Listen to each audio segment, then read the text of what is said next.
us presentem el conte del vell ós. Aquell dia, en Brunet estava molt pensatiu.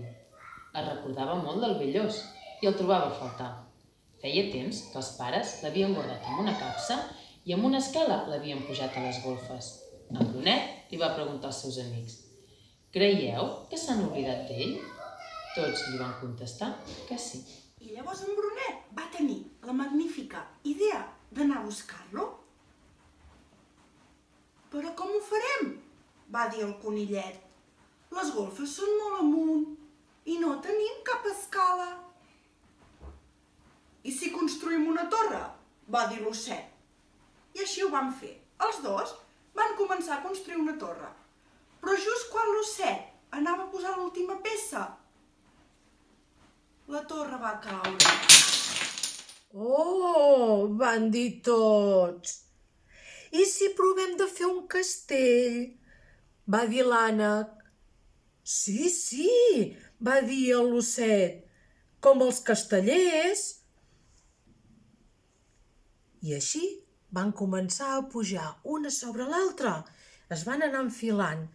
En Brunet, l'ànec, el conillet, l'osset, però van perdre l'equilibri i tots van caure per terra. L'ànec va començar a plorar. «No podrem rescatar mai el vell ós». Llavors el petit ós va tenir una idea. «Escolteu-me, per què no pujo a dalt d'aquesta planta tan alta? I quan arribi amunt de tot, em començo a balancejar a veure si arribo fins al sostre». «Sí, sí, sí!», van dir tots els animalets.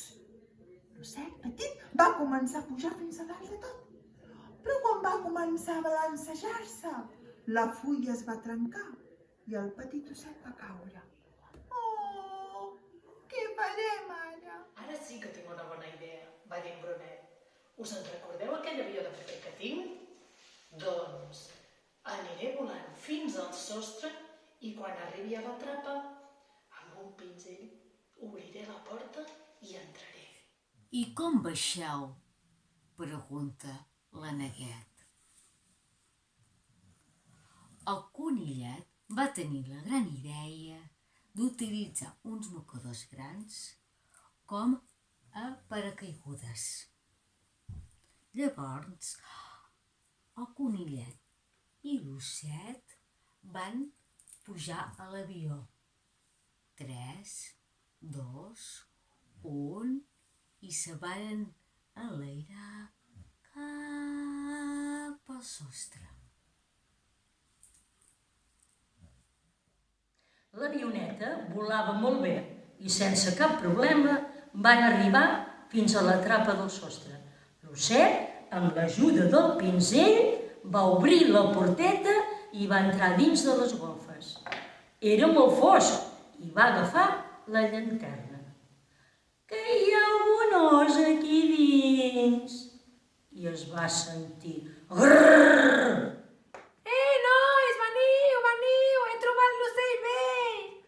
Osset, t'hem trobat molt a faltar!», va dir l'os, més content que unes Pasques. «Jo també us he trobat molt a faltar! On éreu? Ai! Vols venir amb nosaltres a l'habitació de joguines?» «Sí, sí, vull tornar amb vosaltres!» «Però com baixarem d'aquí dalt?» «Tinc una idea! He portat un mocador que utilitzarem de paracaigudes!»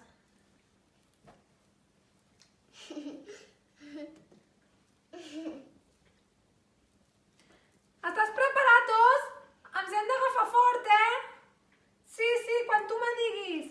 1, 2, 3, fiu!» Van saltar com dos valents des del forat del sostre i van anar planant fins a aterrar sobre la manta, sans i estalvis. «Benvingut, os!», van cridar tots junts i li van fer una forta abraçada. Aquella nit, tots els animals van anar a dormir molt contents. I en Brunet, amb veu baixa, va dir: ja sabia que avui seria un dia especial. Adéu.